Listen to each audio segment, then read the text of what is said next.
Good morning, boys and girls. We're going to be learning about the legend of how Rome was founded today. So yesterday, you should have watched a video with Mrs. Campbell as she walked through the region that Rome is located in. So let's take a moment to review that before we start. Now, we're looking at this region of Europe.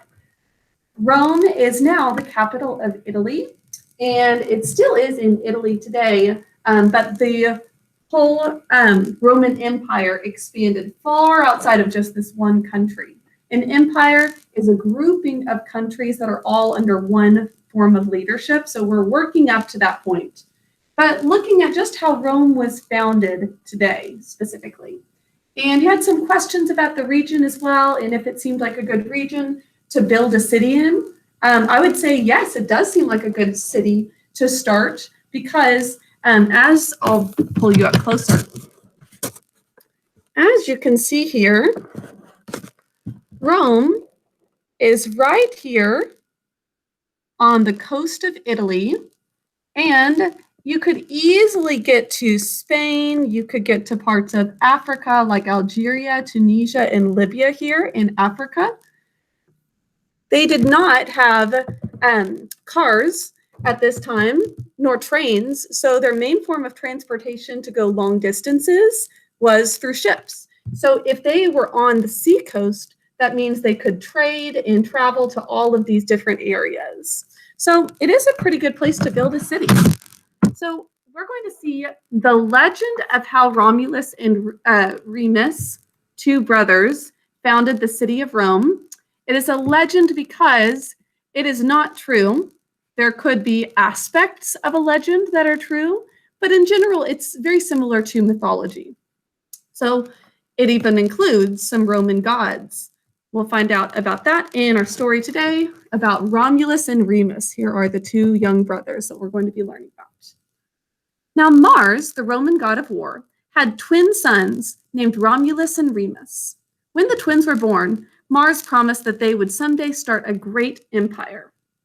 Now, a jealous uncle kidnapped the baby boys. He asked a servant to drown them in the Tiber River.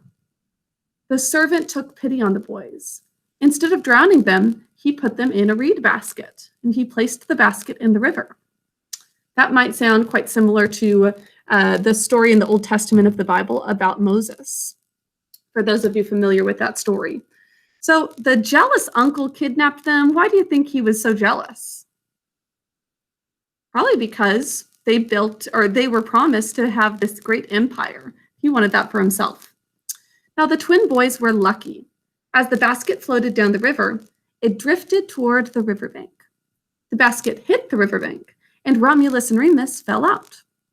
Then something moved in the bushes near the shore. It was a mother wolf. She'd heard the babies crying. She nudged them with her nose and then with her paw.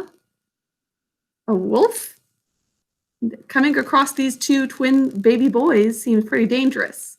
But the wolf saw that the twins were hungry, and she fed them milk just as she fed her own cubs.